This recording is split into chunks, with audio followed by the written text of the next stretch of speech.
Alhamdulillah, harapan untuk keselamatan semua kru kapal semakin besar. Dengan berhasil ditemukannya titik tenggelamnya kapal Nanggala, sekarang pemerintah berupaya keras untuk melakukan pengangkatan. Walaupun ini tidak mudah, setidaknya harapan itu besar. Apalagi dengan semakin banyaknya dukungan terhadap negara kita dari negara-negara sahabat yang siap membantu upaya evakuasi segera dengan 2 unit kapal selam milik TNI Angkatan Laut. Proses rescue dilakukan menyusul titik koordinat kapal yang telah diketahui. Saat ini kami telah mengerahkan 2 unit kapal selam lain untuk melakukan penyelamatan. 2 kapal selam sedang dalam perjalanan ke titik untuk rescue, kata Laksamana Julius Wijoyono dan kabar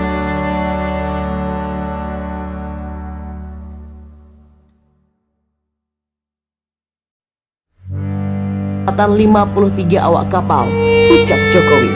Selain itu, Jokowi meminta keluarga para awak kapal KRI Nanggala 402 untuk percaya kepada pemerintah yang terus berupaya dalam proses pencarian. Kepada keluarga awak kapal, pemerintah telah dan akan terus mengupayakan yang terbaik dalam pencarian dan penyelamatan seluruh awak yang ada di dalam kapal selam tersebut, ujar Jokowi. Jokowi pun mengajak seluruh masyarakat untuk mendoakan agar upaya pencarian dan penyelamatan KRI Nanggala 402 diberikan kelancaran. Kita 402.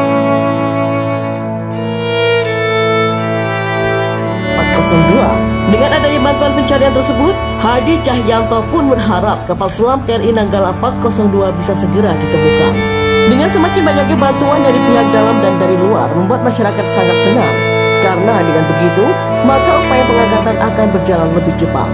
Sementara itu, Kapolri Jenderal Polisi Listio Sigit Prabowo menyampaikan, Polri juga mengerahkan bantuan demi mencari kapal selam KRI Nanggala 402 dari jajaran Armada 2 Surabaya yang hilang kontak saat melaksanakan latihan penembakan torpedo SUT di perairan Selat Bali. Mudah-mudahan ini juga bisa membantu mempercepat pencarian terkait kondisi terakhir kapal Nanggala yang saat ini masih terus dipastikan di titik akhir. Tutur Listio di Base of Landuk Gusti Ngurah Rai Badung, Bali. Dan menurut Listio, kapal pembantuan dari Polri dikirim dari wilayah Nusa Tenggara Timur, Bali, dan Jawa Timur. Keseluruhan dipastikan siap mendukung pencarian kapal selam KRI Nanggala 402. Kemudian kami juga mengirimkan alat robotik yang bisa diturunkan ke bawah air kedalaman 300 meter yang ada. Untuk kesulitan teknis, dalam hal ini menemukan titik kapal selam itu belum ada. Hanya semua peralatan sudah kita gerakkan termasuk bantuan dari Polri, Basarnas, dan unsur lain sudah kita kerahkan. Untuk menemukannya pun masih butuh waktu, kata Julius saat konferensi pers. Diberitakan tim pencarian dan penyelamatan atau SAR kapal selam KRI Nanggala 402 yang hilang kontak saat latihan di perairan Bali. Kepala Pusat Penerangan TNI Majen TNI Ahmad Riyad mengatakan 9 titik tersebut termasuk titik lokasi tumpahan minyak dan titik ditemukannya daya magnet yang sangat kuat. Jarak antara satu titik dengan titik lainnya, kata Riyad, sekitar 10 nautical mile. Lokasi titik-titik tersebut, kata dia, berjarak sekitar 23 nautical mile atau 40 km dari celukan bawah. Sesuai dengan data yang kami terima sampai sore hari, ada 9 titik termasuk ada yang tumpahan minyak maupun ada yang daya magnetnya sangat kuat.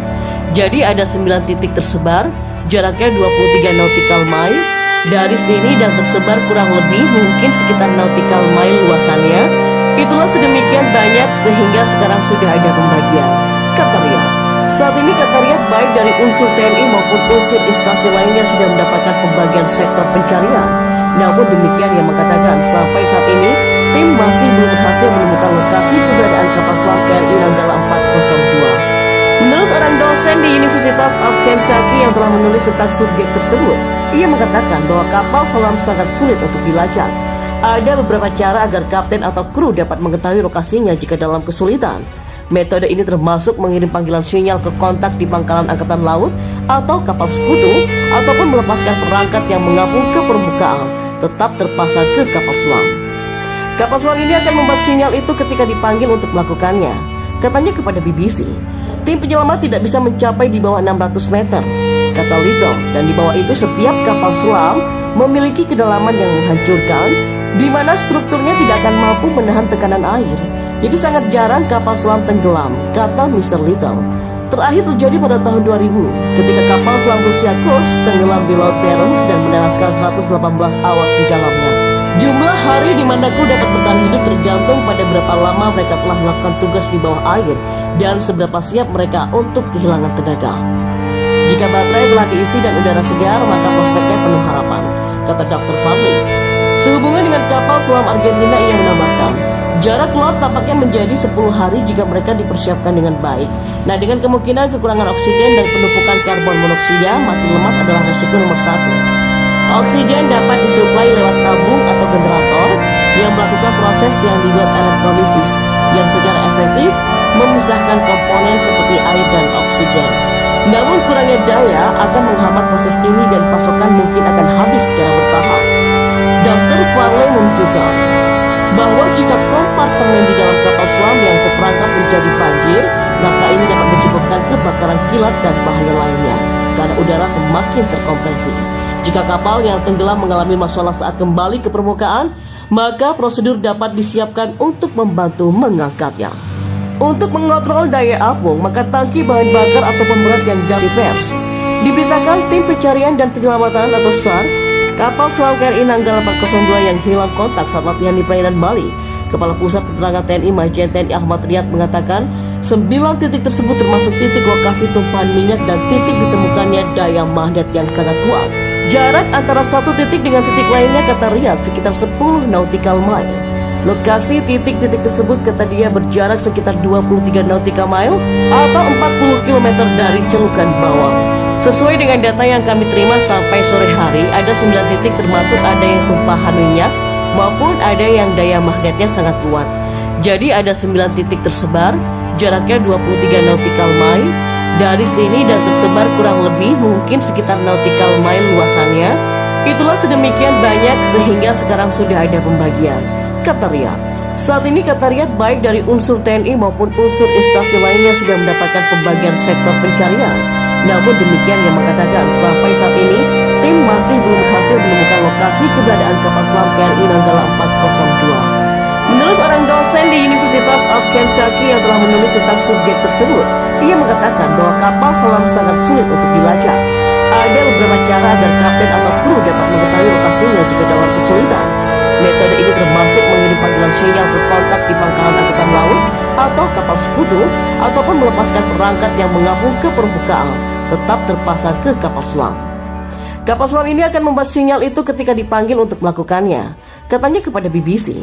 Tim penyelamat tidak bisa mencapai di bawah 600 meter, kata Little, dan di bawah itu setiap kapal selam memiliki kedalaman yang menghancurkan, di mana strukturnya tidak akan mampu menahan tekanan air. Jadi sangat jarang kapal selam tenggelam, kata Mr. Little. Terakhir terjadi pada tahun 2000 ketika kapal selam Rusia Kursk tenggelam di Laut Barents dan menewaskan 118 awak di dalamnya. Jumlah hari di mana kru dapat bertahan hidup tergantung pada berapa lama mereka telah melakukan tugas di bawah air dan seberapa siap mereka untuk kehilangan tenaga. Jika baterai telah diisi dan udara segar, maka prospeknya penuh harapan, kata Dr. Farley. Sehubungan dengan kapal selam Argentina, ia menambahkan, jarak keluar tampaknya menjadi 10 hari jika mereka dipersiapkan dengan baik. Nah, dengan kemungkinan kekurangan oksigen dan penumpukan karbon monoksida, mati lemas adalah resiko nomor 1. Oksigen dapat disuplai lewat tabung atau generator yang melakukan proses yang dibuat elektrolisis, yang secara efektif memisahkan komponen seperti air dan oksigen. Namun kurangnya daya akan menghambat proses ini dan pasokan mungkin akan habis secara bertahap. Dr. Farley menunjukkan bahwa jika kompartemen di dalam kapal selam yang terperangkap menjadi banjir, maka ini dapat menyebabkan kebakaran kilat dan bahaya lainnya karena udara semakin terkompresi. Jika kapal yang tenggelam mengalami masalah saat kembali ke permukaan, maka prosedur dapat disiapkan untuk membantu mengangkatnya. Untuk mengontrol daya apung, maka tangki bahan bakar atau pemberat yang dapat